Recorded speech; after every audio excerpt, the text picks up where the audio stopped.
His original reason for coming to the U.S., and many experts believe that speech could be the most important of his trip. Kim Lawton takes a look at the unique role the Pope and the Vatican play on the world stage. Soviet leader Joseph Stalin was once questioned about the influence of the Vatican. Stalin is famously said to have replied, "The Pope, how many divisions has he got?" The answer, as it turns out, is more than Stalin and many others might have guessed. Experts say the Pope and the Vatican wield considerable global influence. They don't have economic engines they have to feed. They don't have armies. They don't have land. The Vatican is only 106 acres. It's the smallest nation state in the world, but it is a huge moral, spiritual superpower. In questo momento. As the Bishop of Rome, Pope Benedict XVI is a spiritual head of the Roman Catholic Church worldwide.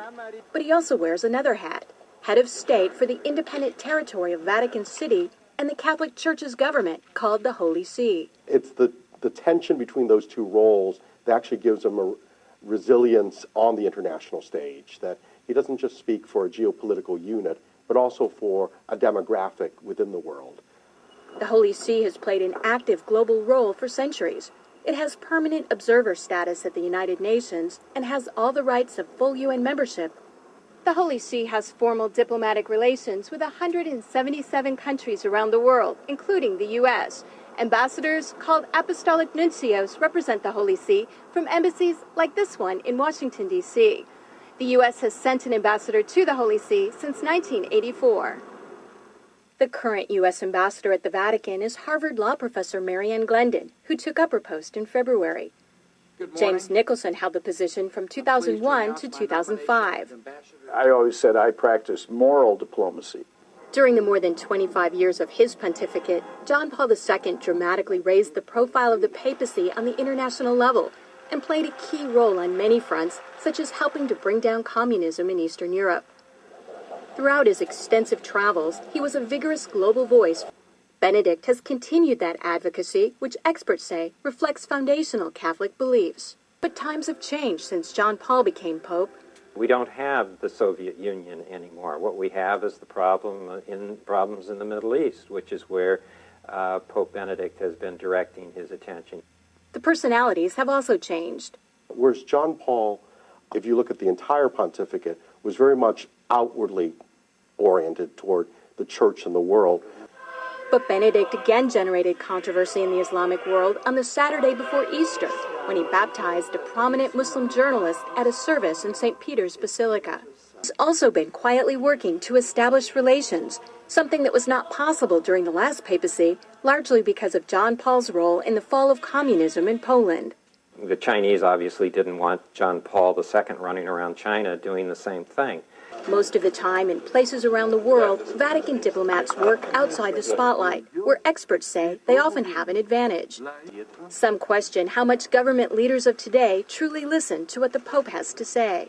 And that, observers say, is a moral authority that can't be measured by economic strength or military divisions. A moral authority Benedict hopes to draw upon when meeting with U.S. officials and speaking before the United Nations. I'm Kim Lawton in Washington. A lot of good Christians in Roman Catholic Church, notice Catholic Church, but unfortunate because they don't understand the history of their church. This is the pagans that during dark ages, Constantine was the one who united his own people, them pagans, to Catholic Church. And when they unite in the church, because, there was statue worshippers, idols. So when they brought their idols, notice statues in Roman Catholic Church, they began to name them. Instead of Jupiter, they call it Peter. And it's so sad that they give them a lot of Christian names. And they bow down, sometimes they kiss, they worship. But to change the name, that doesn't mean the idol is changed. Friends, so when they take leadership in the church during dark ages, they change rules in the church. And they come up with a lot of traditions because they can't go by Bible rules. Because like I said, they were pagans. According to 10 Commandments, you don't have to bow down images and statues. If you look Roman Catholic Church, they are 10 Commandments. The second commandment that talks about images, they remove that. And then the 10th commandment, they spread, then they put one in the second. And one of them that they also did, they persecute a lot of Christians that they protest against their paganism and their traditions.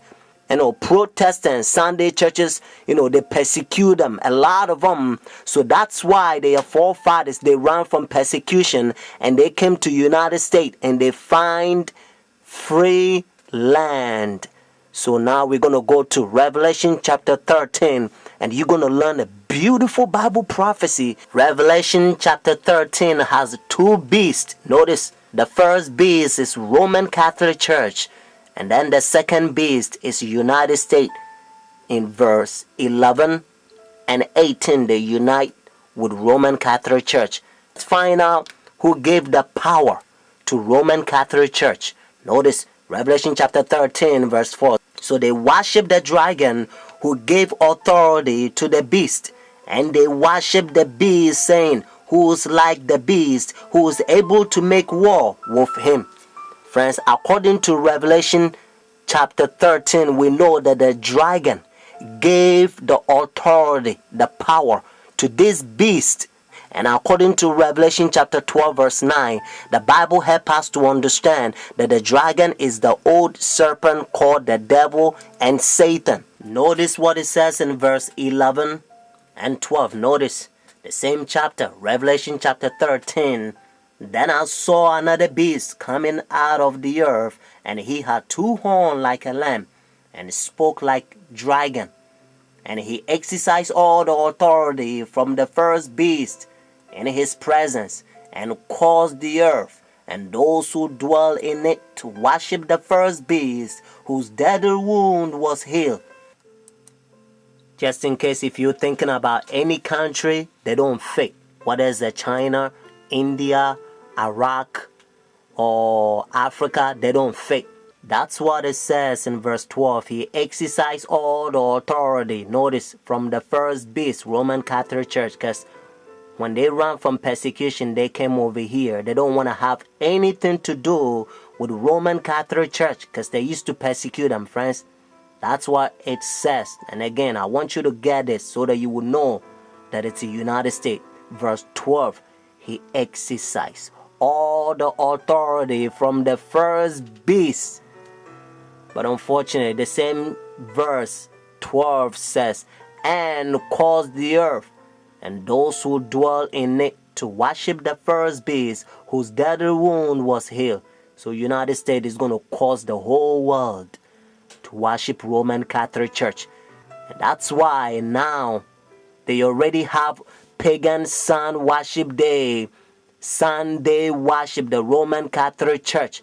They changed God's holy Sabbath from Saturday to their pagan sun worship day, Sunday worship.